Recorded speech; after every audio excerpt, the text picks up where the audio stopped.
Hormuz প্রণালীতে আটকে থাকা জাহাজগুলোকে নিরাপত্তা দিয়ে বের করে নিতে গত রবিবার প্রজেক্ট ফ্রিডম নামে একটি অভিযান শুরুর ঘোষণা দিয়েছিলেন মার্কিন প্রেসিডেন্ট ডোনাল্ড ট্রাম্প। তবে দুদিন পেরোতেই সিদ্ধান্ত বদল করেন তিনি। কারণ হিসেবে ট্রাম্প জানান, ইরানের সঙ্গে তাদের আলোচনায় অগ্রগতি হয়েছে।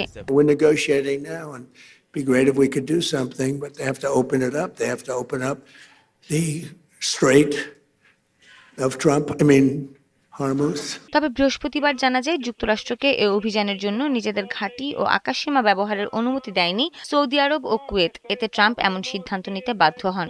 তবে মার্কিন সংবাদ মাধ্যম ওয়াল স্ট্রিট জার্নাল জানিয়েছে, যুক্তরাষ্ট্রের জন্য আকাশসীমা ও ঘাঁটি ব্যবহারের নিষেধাজ্ঞা তুলে নিয়েছে সৌদি ও কুয়েত। এর ফলে আবারও প্রজেক্ট ফ্রিডম চালুর দিকে এগোচ্ছে যুক্তরাষ্ট্র। মার্কিন প্রতিরক্ষা মন্ত্রণালয়ের একটি সূত্র ওয়াল স্ট্রিট জার্নালকে জানিয়েছেন, চলতি সপ্তাহের মধ্যেই আবারও অভিযান শুরুর সম্ভাবনা রয়েছে।